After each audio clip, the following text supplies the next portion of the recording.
Hello, everybody, and welcome back to another episode of Hybrid Healing Hour. Today, we are going to be talking about type 2 diabetes with our very special guest, Dr. Maria Gutierrez Horn. So why don't you go ahead and tell everybody a little bit about yourself? Well, first of all, thank you so much for the opportunity to be here today. It is really an honor because I've been so inspired by both of you. And so, but for those who out there that do not know my name, I'm Maria Gutierrez. Now I'm Maria Gutierrez Horn. And I've been a traditional endocrinologist for 23 years. And I train at Temple University Hospital in Philadelphia. I'm board certified, taking all my certifications, every 10 years. And about almost a year ago, I started having an epiphany. And so that's when I realized that what I was doing is really putting a Band-Aid to my patients. And because of the love that I have for those patients, at some point, I really decided that I needed to stop doing that, and I really wanted a different approach. Although I always say I am so grateful for all the wonderful medications that we have nowadays in the world of diabetes. I mean, they really have been miraculous, life-changing, but I knew there was even more than that. And so that's why nowadays I really want a different approach to my patients, using those wonderful medications as a tool to just get them, normal, if you will, but then really exploring the question about reversing diabetes, which is something that unfortunately I didn't hear too much when I used to go to the lecture, to all the conferences that I went to. I specifically remember a couple of years ago going to this very prominent conference, and this prominent diabetologist, he really basically told us that basically there was no hope for the patients, that they needed to be started on 3 medications right off the back. And that did not resonate with me, okay? I felt that was wrong in every level because that was kind of condescending to the patients, to kind of assume that they will never be able to get out of this, that they are really a slave to all this medication, and that's just the way it goes, and there's nothing, don't even think about it, just slap them with 3, which I always think anyway, I would never start with 3 medications at a time because I never know what the side effects are from one or the other one. So that really started my process of changing. And then I would say there is nothing like suffering in flesh to really make you change. And I think that has happened to many of the doctors that really turned around their practices. I don't know if that was I'm totally inspired by both of you. And I have to tell the audience that when I had this epiphany and this idea, and I didn't even know how to start, and my husband asked me, who's the one person that you can think that can help us? And really, he just told me brainstorm, and the name of Dr. Brian Morais just came out, boom. And wow. And that was exactly, him and Diana were exactly the persons that I needed for this journey. So I'm forever grateful. We hear that story so often where doctors are just frustrated with where medicine is and where medicine is going, and then they convert over into incorporating more functional medicine treatments and options in their practice. But it's rare that we ever hear of an endocrinologist doing that. You guys are probably the most stubborn of the traditional medicine doctors. Yeah. And I've had to really expand my mind, to do this. But you know what? Then I look at the results that we used to get and the countless of patients that came to me and trusted in me. And they walk out like feeling the same way, feeling tired and really not improving. I'm even talking in terms of a lot of women with thyroid conditions and all of that just the traditional approach wasn't helping them. And every time I went to our conferences, it was the same old story. Mm-hmm. Nothing ever changed. All our doctors, we complain, hey, but the women are complaining, they're not feeling good. Oh, well, we'll need to do more research on this and that. And then when I see that there's another world out there that people can actually feel and look great, that's when I say, well, I want that. I want to look around.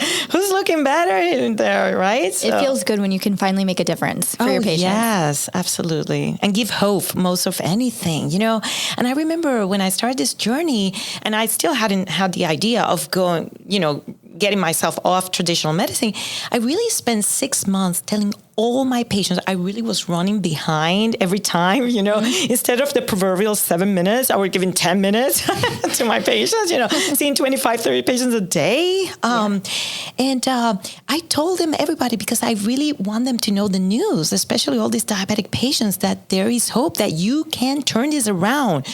You do not need to stay on all these medications and more. And, I find out that only like a fifth of them really wanted to listen to me. And those who did, they're doing amazing now. And in follow-up, they did great. But a lot of them were like, give me the pill. I don't want to change my lifestyle. So at that moment, I decided, you know what? I want to help those who want to help themselves. Yeah, we've heard the saying before, you can't help those that are swimming away from you. Yeah. And we, I loved that saying. So, we know diabetes is very prevalent in our population. So for the longest time, type 2 diabetes was called adult onset diabetes, but that's not accurate because now we're seeing kids, and I'm sure you're seeing kids in I remember the moment I was a medical student that I have done some rotation in Children's Hospital in Boston. And I remember that's when they were talking, there's a 12 years old with type 2 diabetes. And this is back in the late, mid to late 90s. Actually, I went to medical school in 96. So yeah, around the early 90s, they were talking about that. And it was like, oh, wow. Now, are you kidding me? Now I think they even approved, Ozempic for 12 years old. Yeah. This is where we are nowadays. Yeah. So let's talk about the prevalence of diabetes. About 38 million Americans have diabetes. That's 1 in 8 Americans, and approximately 90 to 95% of them have type 2 diabetes. So we're only going to talk about type 2. We're not going to talk about type 1 today. And look at the escalation in diabetes. In 1980, 5.5 million people had type 2 diabetes. In 2014, 21.9 million people had diabetes, and that number just keeps climbing and climbing. 8.7 million people, 22.8% of adults are undiagnosed diabetics, which means they're walking around with diabetes and not even knowing it. 97.6 million people aged 18 years or older have prediabetes. And that's 38% of the adult U.S. population. And I personally have a feeling about prediabetes. I don't know if you share the same feeling that there's no such thing as prediabetes. You're a diabetic or you're not a diabetic. It's like what they say of pregnancy, right? You're pregnant or not, pregnant or not. You just haven't shown yourself. Just because your A1C hasn't reached that, what we call the cutoff number, doesn't mean that you're not already a diabetic. And it can be so deceiving, let me tell you. I mean, just from personal experience, at one point, and I didn't understand why, I checked my A1C 2 years ago, and it was 5.8. And of course, I'm Puerto Rican, so there's a high ethnicity, Puerto Ricans tend to have a high prevalence of diabetes, right? But I say, why me? I exercise. I didn't think I ate that bad. I blame it on COVID. Oh, I had COVID. That was the stress of COVID. I'm not... But then as other things start happening, I realized I was no angel.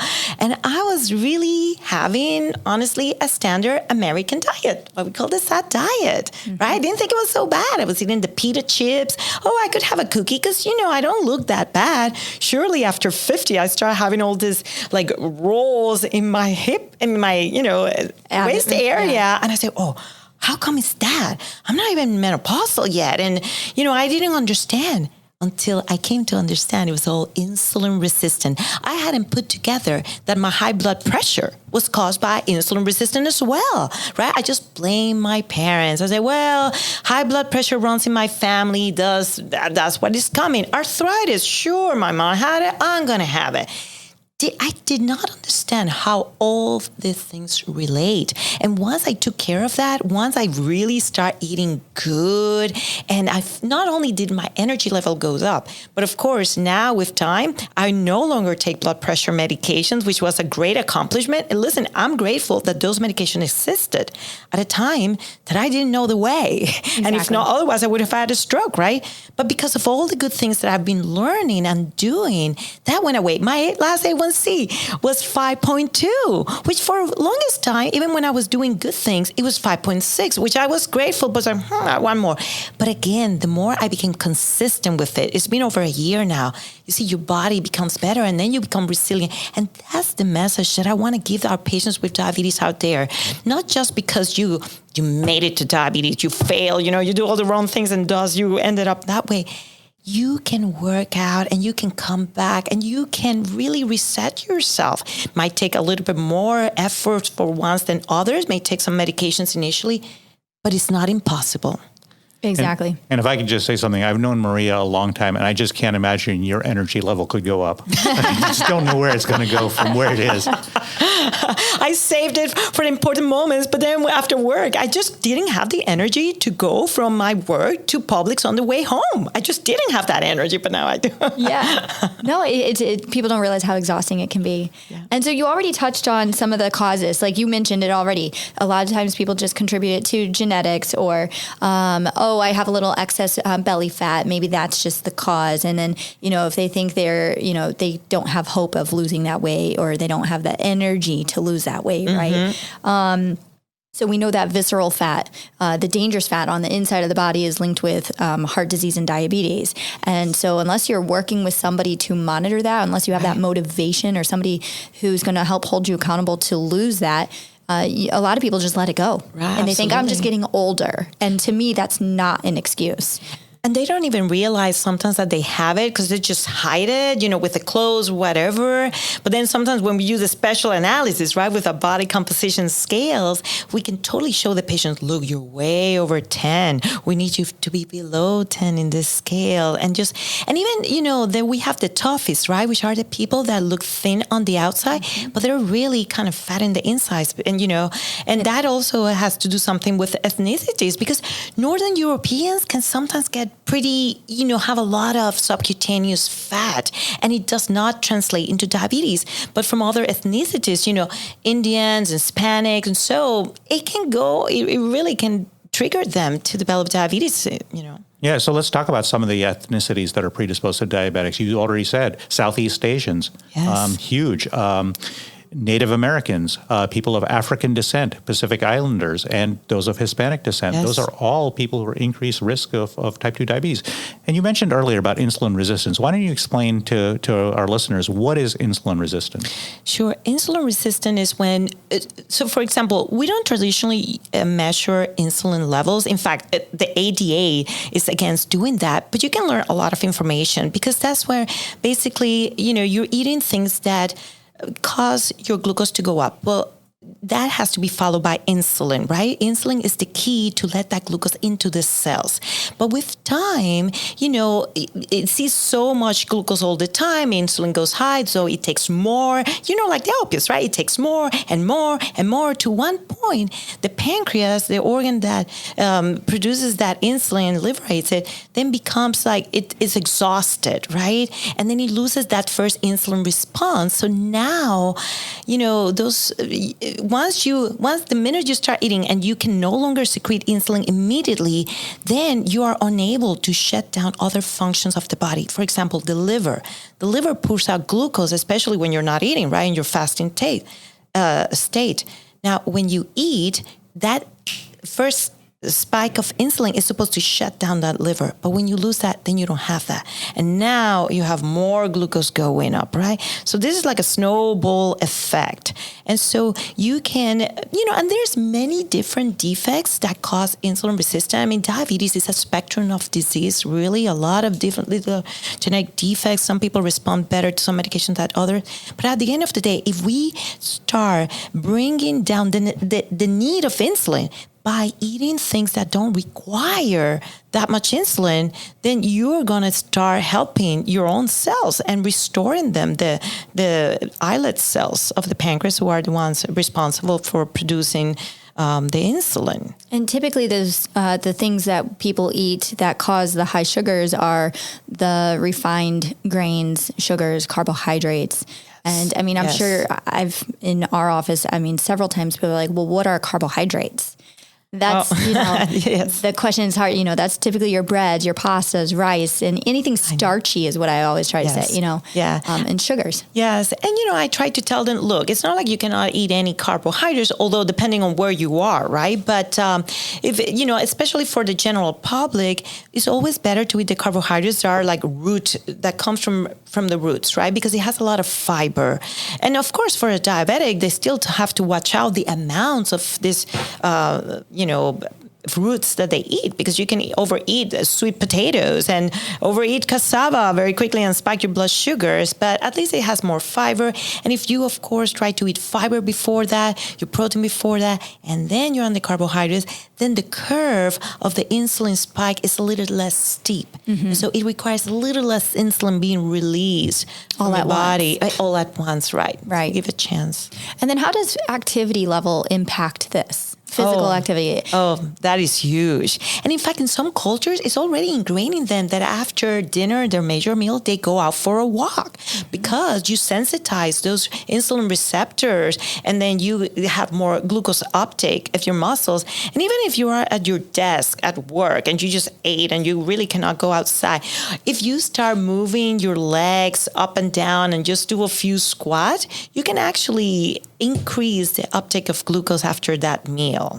So their exercise is huge. And I can't believe that nowadays there's still people, I guess people understand that it's important, but they cannot find the time and they don't prioritize, and they don't understand how important it is doing exercise, especially in your midlife, right? Because sure, when you're young, a lot of people can do, although nowadays it's questionable, and then the old, but middle age is when you're the most busy in your life and all that, but that's where it mattered the most, because that's where a lot of the disease start coming out, all these chronic diseases.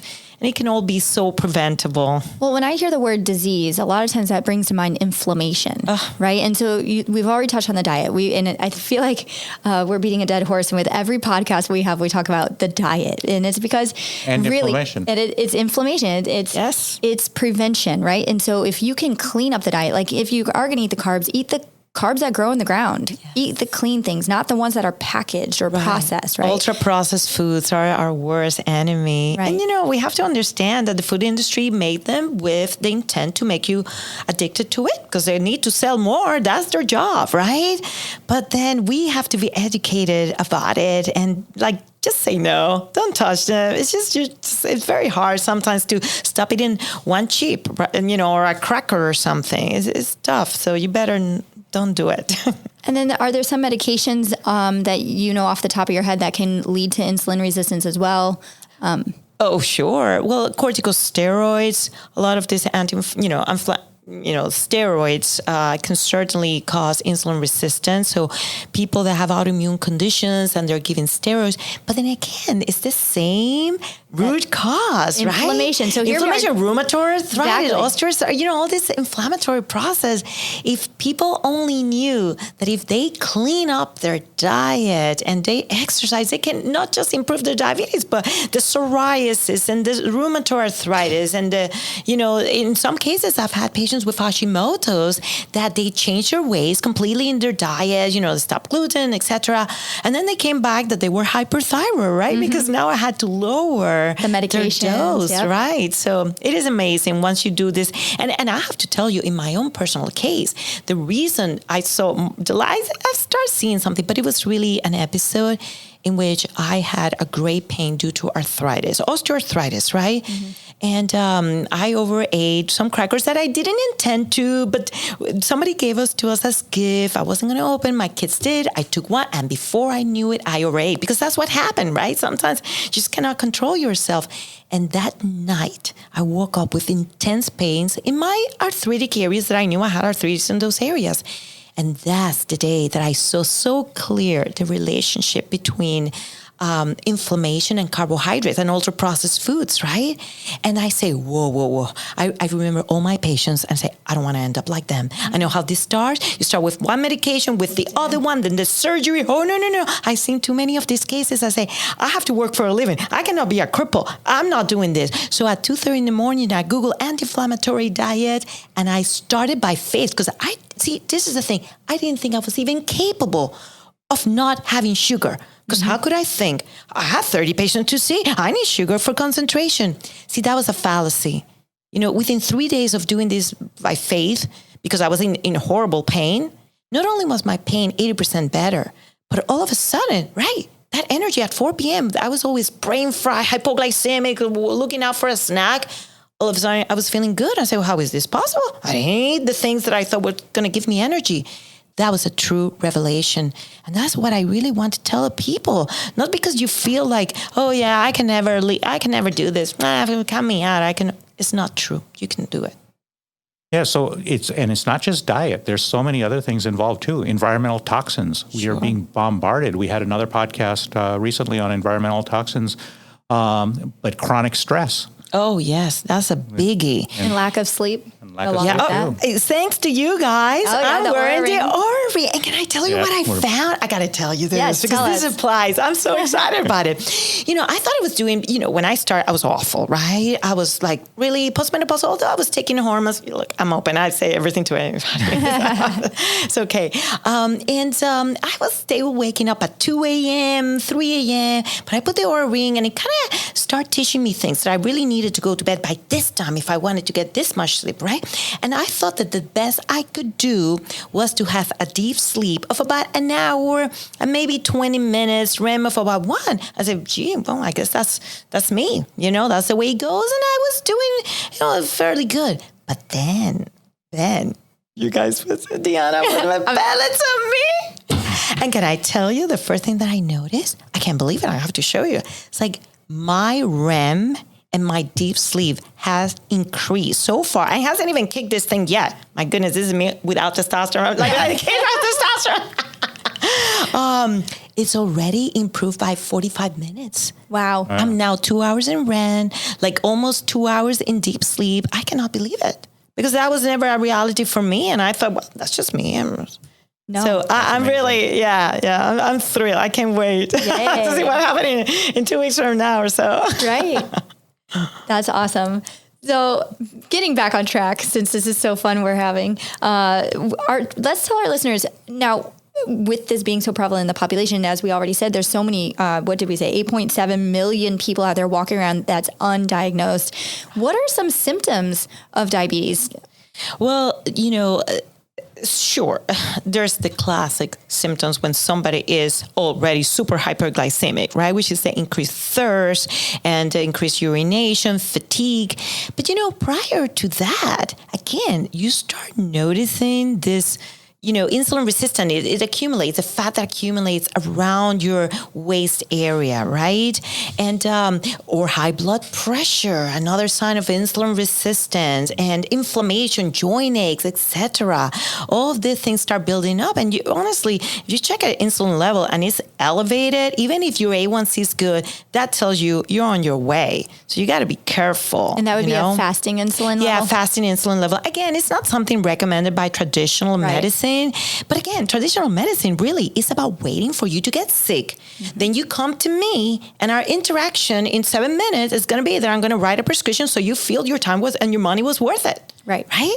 But is that really, and that's what unfortunately I had to do for a long time. And again, I'm grateful for the Ozempics and the Mounjaros of the world. To me, they were really like miraculous to my patients. I mean, I don't know what your impression has been. I was probably the one that, every other patient was some, Ozempic. And then when Mounjaro came and I saw the incredible, impact on the patients with diabetes and start taking people off insulin. My goodness, it was every other patient that, right? But now when I use those medications, I tell the patient, look, I have this wonderful medication that is going to help you only to start doing what we know you need to do so you can get off these medications eventually, right? Exactly. It's like that one patient that I gave the Ozempic and he was so happy. He had lost 30 pounds. And then I asked him, so what did you have for lunch today? You know what he told me?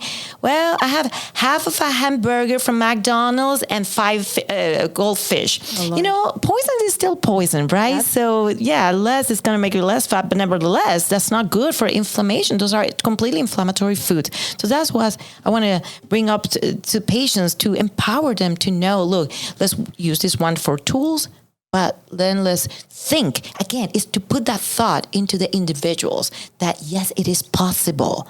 Because before, we never told that to the patients ever. We said, forget it. From here to the next one, and then it's insulin and this. Well, and going on the fact that the way we treat diabetes in our office is if you have an elevated A1C or if you're on your way to it, then we treat you now so we can reverse it before it even begins. Thank you. Right? Yes. And so why don't you go ahead and tell us also, like, what are some methods, or how do we diagnose patients with this? So instead of, they come in, they complain of symptoms, and obviously, like you said, there are symptoms when it's too late and their A1Cs are probably they're going to have to go on medication to get that down. But why don't you tell us a few factors that can see if we're on our way, and how we diagnose it officially? Yeah, absolutely. So the diagnosis of diabetes usually is a fasting. The definition, just to put definitions there, is a fasting glucose of 126 or above, right? Or you can do a 2-hour glucose tolerance test, and if your blood sugar at any point is greater than 200, that's the definition of diabetes. If your fasting glucose is between 100 and 126, that's impaired fasting glucose. And if your 2-hour glucose is greater than 140, then that would be glucose intolerance, by definitions. Now, we never used to use the A1C to diagnose diabetes, because sometimes patients can have a falsely high or falsely low A1C. But nowadays, they allow it, and we can start at least, having an idea where you are. And for those in the audience that don't, not that many people know what the A1C is, right? But it's basically a 3-month average of blood sugars, because they measure how much glucose falls into the red blood cells, and those cells live for 3 months. That's a 3-month average, right? But if you have some problem with hemoglobin, say you have one of these hemoglobinopathies, well, that can be affected. Also, iron deficiency can affect that as well. So you take that with a grain of salt, but at least it gives you a clue. And then again, I never used to do that, but now even in those patients with good A1Cs, but I suspect maybe they have family history, and just for me to know where they stand, I check a fasting insulin level just to see where we are. Or nowadays, we have these continuous glucose monitors, right?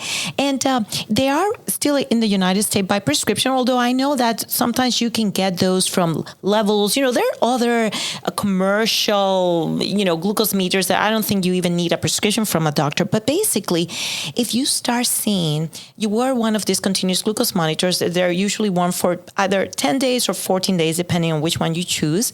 And if you see that anything goes above 120, look, that food is not your friend. I mean, we could put the cutoff at 140, and the traditional have the cutoff 180. For me, that's way too much, right? But you can really get an insight into what foods really affect you. Now, I do have to say, everybody's different. I once had a patient that I gave it to her to help her lose weight because she was obese. Actually, in fact, if we go by definition, she was probably morbidly obese, okay? Because, by BMI. And yet, she told me, Dr. Gutierrez, I eat ice cream at night and my blood sugar, it doesn't go too high. Again, because maybe she's from that Northern European, that they can be very fat and they don't have any insulin resistance, good for them, right? But then there are other people that do. So I say to people, listen, wear it, see where you are. If you see a lot of spikes, be careful. Try to cut that off, so you can help yourself. Yeah. I even really enjoyed wearing one myself. I was playing around with it and trying to figure out. I found that bananas and plantains definitely spike my sugars. Yes, I know. And to be clear, we're recommending these things for people who are not diabetic and not even remotely thinking they're diabetic. I never wore one. I've had access to these monitors for years, right? But I thought that, they're not going to help me because I'm not diabetic. How are they going to help me? Oh, I learned a lot. The first time, this is a funny story, after I had been reformed with my diet and my pain was gone, I'm feeling great. I went to this Italian restaurant that I used to eat everything there, right? And then I felt so proud. I'm walking out of the restaurant feeling proud of myself, triumphant, because I didn't have the pasta, I didn't have the bread, no dessert. Wow. All of a sudden, the things start beeping. It's like, what? What did I do? This is impossible. I behaved so well. And then I remember those patients that told me, marinara sauce. And I told my husband, let me check out in Google marinara sauce. So I wrote, how much sugar does marinara sauce have? And you know what Google say? A lot! Exclamation points. And I wouldn't think anything of it because they look like 4 little tomatoes. How could that be so bad? But again, it's the sugar that they put in those sauces. That's why it tastes so good. And liquid sugar, people don't realize it's the worst of the worst. If you ever wear a monitor, You should see what liquid sugar will do to you. Honestly, I mean, I find that I eat very clean and pretty healthy, and it was amazing how many times mine went up, and I was like, I barely had anything. I know. I'm like, this is not okay. So I highly recommend, and I mean, you can pay cash for these and get them from behind the pharmacy. $75, you know, typically it's well for worth one it. of them. Yeah, it's completely worth it. That's what I tell my patients. Yeah. So we talked about diet as a treatment option and exercise, Yes. which is crucial. What about intermittent fasting? We're big fans of intermittent fasting. Yes, and me too. I learned about that. I mean, I learned a lot about intermittent fasting that maybe for women that are with their menstrual cycle is a little bit different story, but you know, at least I'll speak with Brian and me, and not Deanna. She's still young. I find it that is completely necessary, and the more I wear the Oura Ring, it tells me I know I absolutely cannot eat after 4 p.m. if I want to have a good night's sleep. Your heart rate will stay high. Yes. And that's people don't understand that, how much food impacts our lifestyle. Yes, It's that's why I love incredible. I love it. And you guys introduced me to this. You know, I'm so forever grateful. But yeah, and you know, I don't know why. Maybe when I was younger, I thought I was getting away with a lot because I was never, you know, overweight or. Well, at times, but not really, right? I looked pretty good. So I thought I could get away with it, but not really. It really creeped up on me. Blood pressure and lack of sleep and, on the rolls. Yeah. Well, now all that is gone. And I didn't even take semaglutide for the record. You know, I didn't do it. Just eating the right foods that I learned really, and then wearing the monitor, that was even more so, you know? Well, Absolutely. and that's why I also did like a food testing on myself and figured out what foods were causing inflammation in my body. And I did it for fun. And little did I think I really had any problems, but he can even attest. It's amazing how much I noticed I felt better. Here, I thought I felt good, and I felt even better after I eliminated those foods. Me too. So I did it the same. And it was a process because I did it after like a year or maybe 9 months of doing diet that I was already good in many ways, but there were still certain things that I wanted to improve. Those I did a food sensitivity testing as well. And I was shocked of the things that I learned that I would have never suspected. And again, I don't even want to mention those foods because I once mentioned it to the patient and the patient felt he couldn't eat that. I said, whoa. No.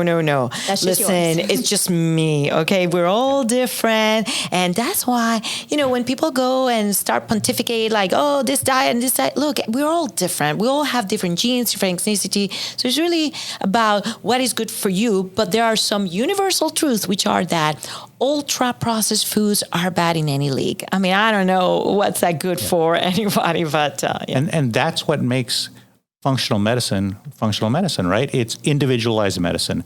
It is not one size fits all. And that's the problem with the healthcare system now. Everyone is being treated the same ways. Well, what can you do if your interaction with the patient, I mean, face to face? There have been many studies showing that. And it says that patients have 5 minutes to talk. The doctor have 5 minutes to talk on average, you know? Yeah. How can you, especially nowadays when patients are taking like huge lists of medications with interaction side effects and, you know, you just don't have the time for that. And patients are starting to see that. And that's probably one of the reasons why concierge medicine has taken off, right? Yeah. Patients realize, hey, I'm actually not spending more money. I'm actually saving money. Absolutely. By having more time with my provider. Absolutely. And that's what, you know, sometimes it's hard for patients to understand if they're having insurance. Well, why? I have good insurance, you know, and now they're willing to spend their money in whatever else, right? In their nice purse and eating out, a nice bottle of wine. And they don't understand that really taking the time with the doctor is an investment that really have great repercussions to their lives and their loved one. Because I had some patients that because they were doing what they were doing, they were able to help the whole family just by changing their lifestyle. So I think it's completely worth it, you know, and that's why I had to stop doing what I'm doing because I know that people saw me and, you know, they entrusted me and I just couldn't provide to them with that limited time all that I wanted for them. And I felt it was unfair, you know. And you're just a mill. You're just turning, I just couldn't do that anymore. So we've talked about the main way you treat type 2 diabetes. And we always, when we do our podcast, we leave medications for last because medications are an adjunct to everything else. They are not, in most textbooks, you will see diet and exercise as an adjunct to medication. No, it's the other way around. Yeah. So let's talk about some of the medicines out there. Of course, everybody knows Ozempic and Mounjaro. Sure. And those are fairly the last two classes of medications that we've had. And, the difference between the Ozempic and the Mounjaro, they're slightly different, right? One is a glucagon-like peptide 1 agonist, that's the Ozempic. And the Mounjaro has that plus another component, GIP, which is a glucose-dependent insulinotropic hormone, or peptide, I'm sorry. And the one kind of tends to give a little less GI side effect, although they both can. I've seen this in all. And one kind of make you release a little bit more insulin, kind of help with that. But the other one, like the Ozempic, really suppresses appetite very severely. They're both great medications, Sometimes it really depends on the insurance, which one they can get. Now, the old class of medications, because some patients say, well, I want the cheap stuff, right? Well, the problem with the older generation, things like glipizide, glyburide, glipizide, glimepiride, they really make you release more insulin whenever you eat. But, again, you're just putting out more, more fire. You're just giving more insulin, and we're trying to reduce your insulin here in a way, right? So those are, I used to use them occasionally just to get the glycemia down. But we know this is not just about glycemia. Yeah. That's just a symptom. It's the underlying problem of the inflammation and all that. So that's why we want medications that really take care more of the root cause of the problem as opposed to just the symptom and being the Band-Aid. And those medications, there's one medication that we don't use often anymore because it can cause a little bit of subcutaneous weight gain and some fluid retention in some people. But those are the thiazolidines, like it used to be Actos, now pioglitazone is the generic name. Some people have genetic defect that those medications are incredible. They really get to the core of insulin resistant. And again, the only thing is that, sure, they take away the fat from where it's detrimental, but they put it where it's not aesthetically pleasing. Let's put it that way, right? And then we have other classes, like certainly metformin, which a lot of people feel that it has some longevity properties.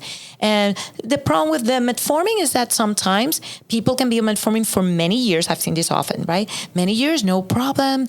And then one good day they start having diarrhea, but they never, ever put the two and two together. So they go literally through the $1 million GI workup just to find out that it was the metformin, because maybe since it's a generic medication, they got a different formulation, and now they couldn't tolerate, right? Now we've come to understand that metformin may be working on the microbiome, and that having a little diarrhea or so, it's like part of the deal. And then we have other ones like the DTP4 inhibitors. And those ones are like not as strong, but they are nice and easy. Like I say, they don't have too many side effects. They basically block an enzyme that would degrade the GLP-1, right? So, but I say that's like Ozempic and Mounjaro are like 10 times, these medications, if you will. So. Well, I guess the one good thing about all of these diabetes medications is they're now doing cardiovascular studies for this, because there's such a link with diabetes and heart disease and death. And kidney disease. And kidney disease. So there's the SGLT2 inhibitors that have been shown great benefit with that and heart failure. Absolutely. And those are your Farxiga, Jardiance. Yes, and we use them often, and again, they're wonderful because, this all came about when we have, in fact, one medication that was similar to the pioglitazone that they were seeing increased death, right? And then they say, wait a minute, we don't want to kill patients with diabetes. We just want to help them. And so from there, the FDA demanded that all new drugs for type 2 diabetes or for diabetes have to have cardiovascular outcome studies. And that's why we came to find out that these medications, like the SGLT2 inhibitors, GLP-1 agonists, and others do have, positive benefits for the cardiovascular system and now kidney disease, for sure. Yes. And we tell our patients all the time, we're using a diabetes medicine on you, and it's not for your diabetes. It's because we don't want you to have a heart attack. We don't want you to go on dialysis. There are so many uses of these medicines. We're living in a world that was, unthinkable 10 years ago. We were talking earlier, how many different classes of diabetes medicines are there? Probably. I thought it was 12, and it was right because that's include insulin. I checked, it was like 10 classes. We mentioned several of them.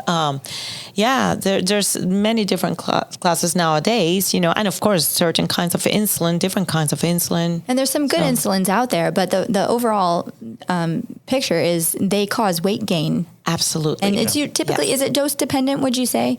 What do you mean? For insulin, the higher the dose, the more they are likely to gain weight?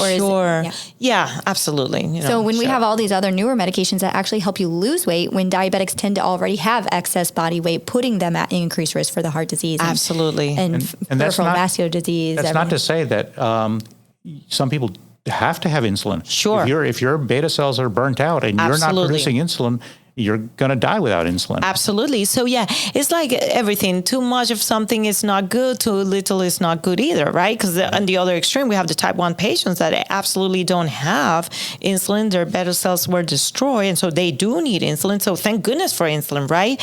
Now, what I've started seeing, and you probably noticed this, it's like in the old days, type 1s were always thin, and that was their only disease. Mm-hmm. But see, those patients found their way around all these sugary drinks, Yep. So now we have type 1s that also have like a type 2 component to it. Yeah. Yes. So then it can get tricky, and really you have to, look at the clinic, how they're responding. Sometimes you have to check all their blood tests like C-peptide and have an idea how much insulin they're producing on their own or not.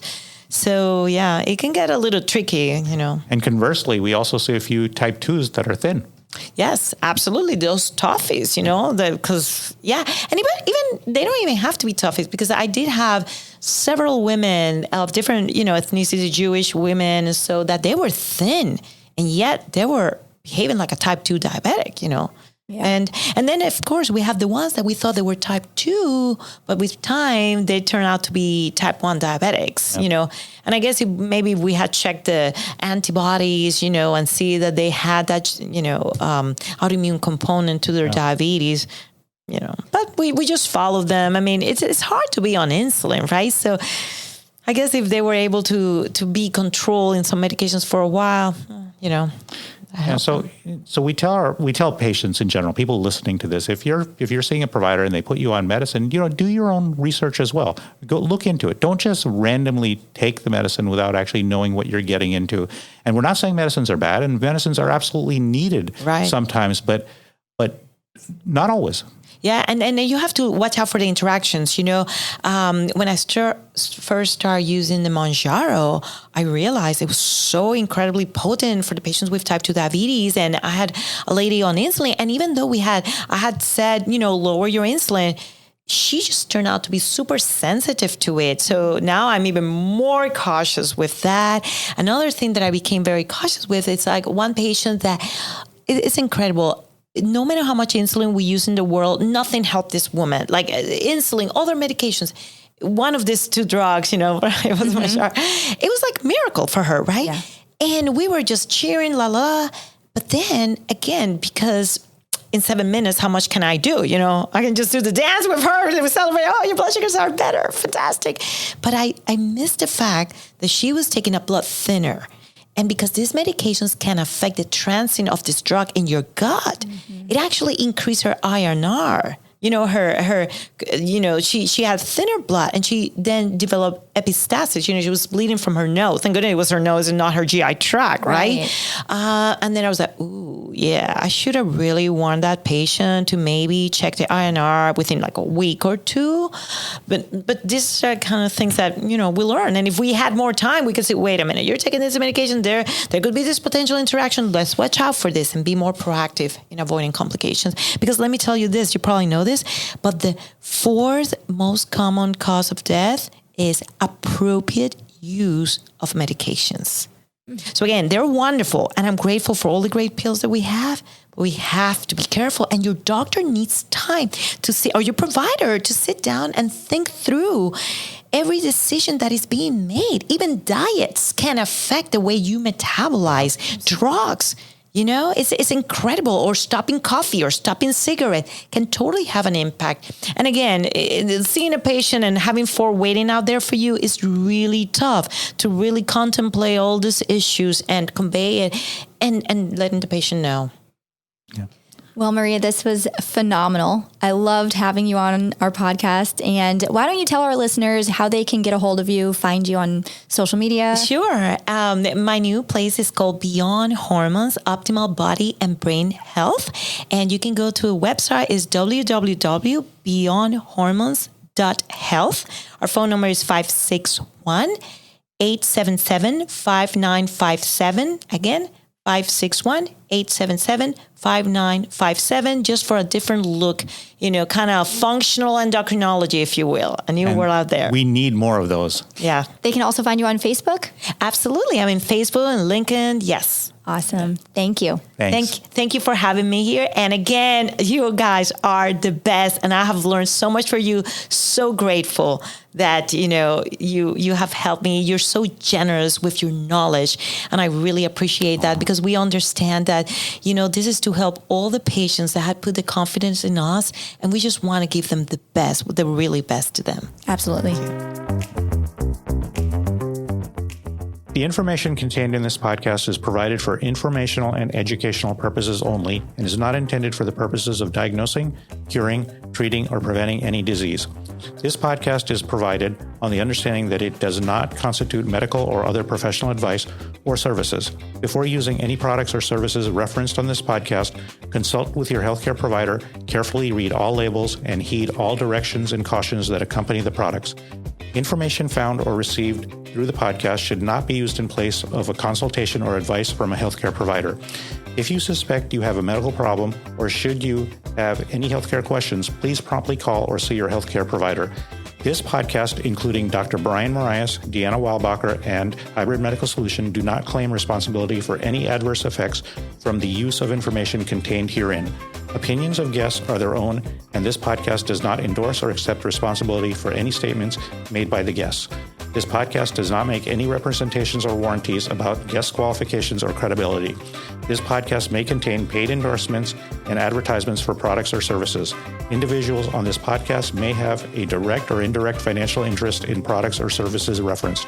If you would like to submit any questions, or if you have any topics you would be interested in hearing about on future episodes, please contact us through our website, www.hybridmedicalsolution.com. That is solution with no S at the end. Follow us on Instagram and Facebook, all under Hybrid Medical Solution.